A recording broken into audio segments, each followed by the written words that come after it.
Assalamualaikum warahmatullahi wabarakatuh. Shalom, Om Swastiastu, Namo Buddhaya, Salam Kebajikan. Perkenalkan, nama saya Ivan Nazarin dengan NPM 2017-210113 ingin mewakili kelompok saya untuk memaparkan hasil diskusi kami mengenai HACCP atau yang lebih dikenal dengan Hazard Analysis and Critical Control Point. Lalu pada mata kuliah analisis makanan ini diampu oleh Apoteker Diana Serlahwati, Magister Sains, dan Dr. Apoteker Pri Sarnianto, Magister Sains.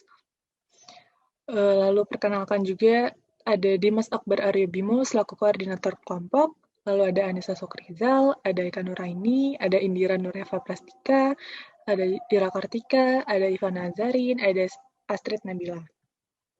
Salam Pancasila. Hari ini saya ingin menjelaskan mengenai HACCP, ada pengertian HACCP, tujuan HACCP, keuntungan dari HACCP, prinsip HACCP, pendekatan HACCP, dan contoh kasus dari HACCP. HACCP atau Hazard Analysis and Critical Control Point ialah suatu sistem manajemen pengawasan dan pengendalian keamanan pangan secara preventif yang bersifat ilmiah, rasional, dan sistematis, dengan tujuan untuk mengidentifikasi, memonitor, dan mengendalikan bahaya mulai dari bahan baku selama proses produksi atau pengolahan, manufacturing, penanganan, dan penggunaan bahan pangan untuk menjamin bahwa bahan pangan tersebut aman bila dikonsumsi. Lalu ada tujuan dasar dari HACCP, yaitu untuk menunjukkan letak potensi bahaya yang berasal dari makanan yang berhubungan dengan jenis bahan pangan yang diolah oleh perusahaan pengolah makanan untuk melindungi kesehatan konsumen. Lalu ada tujuan umum dari HACCP, yaitu meningkatkan kesehatan masyarakat dengan cara mencegah atau mengurangi kasus keracunan dan penyakit melalui makanan atau foodborne disease. Lalu ada tujuan khusus dari HACCP, pertama itu untuk mengevaluasi cara memproduksi makanan untuk mengetahui bahaya yang mungkin timbul dari makanan. Lalu ada untuk memperbaiki cara memproduksi makanan dengan memberikan perhatian khusus terhadap tahapan proses yang dianggap kritis. Lalu ada memantau dan mengevaluasi cara penanganan dan pengolahan makanan serta penerapan sanitasi dalam memproduksi makanan. Lalu meningkatkan inspeksi mandiri terhadap industri pangan oleh operator dan karyawan. Keuntungan HACCP sebagai alat pengatur keamanan makanan untuk memberikan dasar nuansa statistik untuk mendemonstrasikan kegiatan yang dapat atau mungkin dilakukan. Lalu, sistem HACCP memfokuskan pada upaya timbulnya bahaya dalam proses pengolahan makanan. Lalu sistem HACCP dapat meminimalkan resiko kesehatan yang berkaitan dengan konsumsi makanan, lalu dapat meningkatkan kepercayaan akan keamanan makanan olahan dan karena itu mempromosikan perdagangan dan stabilitas usaha makanan. Lalu pendekatan HACCP memfokuskan pemeriksaan pada tahap kegiatan yang kritis dari proses produksi yang langsung berkaitan dengan konsumsi makanan.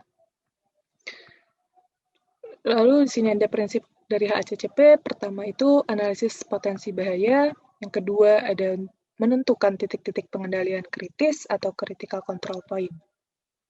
Di sini ada tabel contoh HACCP yang dapat dikendalikan secara efektif. Yang pertama itu ada jenis HACCP-nya yaitu pasteurisasi susu, pengendalian yang dapat dicapai secara efektif itu untuk membunuh sel vegetatif, lalu penggunaan wadah yang tepat pada makanan yang berasam tinggi untuk mencegah keracunan logam.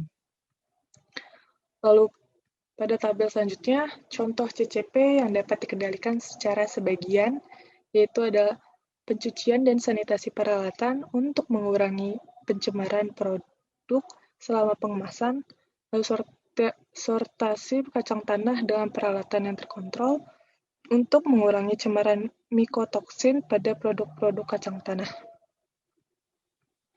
Prinsip selanjutnya yaitu menyusun batas-batas kritis, lalu menyusun sistem pemantauan CCP, lalu tindakan koreksi terhadap penyimpangan, verifikasi sistem HACCP, dan menyusun dokumentasi.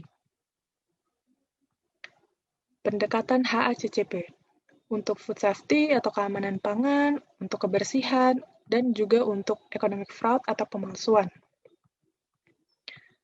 Studi kasus. Pada kelompok kami mengambil jurnal dari Jurnal Gizi Klinik Indonesia volume 7 nomor 1, yaitu penerapan HACCP terhadap penurunan bahaya mikrobiologis pada makanan khusus anak berbasis hewani di Rumah Sakit Umum Daerah Dr. Sudarso, Pontianak. Penyelenggaraan makanan, terutama makanan khusus di rumah sakit harus optimal dan sesuai dengan mutu pelayanan standar kesehatan serta indikasi penyakit pasien. Penyelenggaraan makanan yang kurang memenuhi syarat, selain memperpanjang proses perawatan, juga dapat menyebabkan timbulnya infeksi silang atau infeksi nosokomial yang diantaranya dapat melalui makanan. Selain timbulnya infeksi nosokomial, penyelenggaraan makanan di rumah sakit yang tidak memenuhi standar kesehatan juga dapat menyebabkan keracunan makanan. Data tentang terjadinya infeksi nosokomial, khususnya yang berhubungan dengan penyelenggaraan makanan di rumah sakit, belum tercatat. Akan tetapi, timbulnya infeksi nosokomial secara umum diketahui angkanya tergolong tinggi. Angka infeksi nosokomial di Jakarta sebesar 41,1%, di Surabaya sebesar 73,3%, dan di Yogyakarta kurang lebih 5,9%. Sedangkan di Pontianak, meskipun angka kejadian infeksi nosokomial tersebut kecil, namun angkanya cenderung naik dari tahun ke tahun. Pada tahun 2003, angkanya itu sebesar 0,71%, lalu naik pada tahun 2004 sebesar 0,91%, lalu naik lagi pada tahun 2005 menjadi 1,83%. Hasil pemeriksaan angka kuman pada makanan dan peralatan makan yang diolah di instalasi gizi RSUD Dr. Sudarso diketahui tergolong tinggi, yaitu untuk makanan pagi atau biasanya bubur, rata-rata angka kumannya 4.896 kalori per gram, dan nasi 1.949 kalori per gram. Lalu pada tempat bubur 383.506,75 kalori per cm persegi, lalu pada tempat nasi 443.765,50 kalori per cm persegi.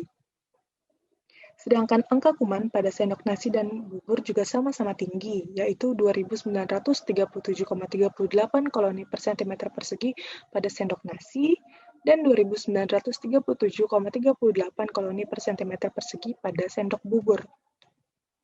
Tingginya angka kuman pada makanan dan peralatan pengolahan menunjukkan bahwa makanan dapat berperan sebagai agen penyakit. Hal ini disebabkan makanan dapat berfungsi sebagai media perkembangbiakan kuman, sarana penyebaran, dan sebagai penyebab agen timbulnya kesakitan atau infeksi. Oleh karena itu, diperlukan suatu pendekatan sistematis melalui upaya pengidentifikasian bahaya, baik fisik, kimiawi, dan mikrobiologis pada proses pengolahan makanan dan melakukan pengendalian bahaya pada titik kritis yang dikenal dengan HACCP. Sesuai dengan permasalahan tersebut, penelitian ini bertujuan untuk mengetahui pengaruh penerapan HACCP pada proses pengolahan makanan terhadap penurunan bahaya mikrobiologis pada makanan khusus anak berbasis hewani di RSUD Dr. Sudarso, Pontianak. Selain itu, juga untuk mengetahui pengaruhnya terhadap perbedaan praktik hygiene sanitasi makanan, pengetahuan hygiene sanitasi makanan, kebersihan peralatan masak, dan hygiene sanitasi lingkungan tempat pengolahan makanan sebelum dan sesudah penerapan HACCP pada makanan khusus anak berbasis hewani. Di sini ada bahaya mikrobiologis pada makanan sebelum dan sesudah penerapan HACCP. Hasil pemeriksaan jumlah angka kuman pada makanan pasien di RSUD Dr. Sudarso, Pontianak menunjukkan adanya kecenderungan penurunan jumlah angka kuman sesudah penerapan HACCP selama 3 bulan. Rata-rata jumlah angka kuman pada makanan sebelum penerapan HACCP tergolong tinggi, yaitu 763,70 kalori per gram, dan setelah penerapan HACCP menurun menjadi 248,15 kalori per gram. Makanan yang memenuhi persyaratan angka kuman sebelum penerapan HACCP juga rendah, sebesar 44,4% dibandingkan dengan sesudah penerapan HACCP, yaitu 66,67%. Hal ini menunjukkan bahwa penerapan HACCP dapat menurunkan jumlah angka kuman pada makanan. Di sini terdapat tabel angka kuman pada makanan berbasis hewani sebelum penerapan HACCP dan sesudah penerapan HACCP. Terjadi penurunan angka koloni. Lalu ini adalah daftar pustaka yang digunakan oleh kelompok kami. Terima kasih atas perhatiannya. Wassalamualaikum warahmatullahi wabarakatuh. Jangan lupa buat di like, di komen, dan di subscribe.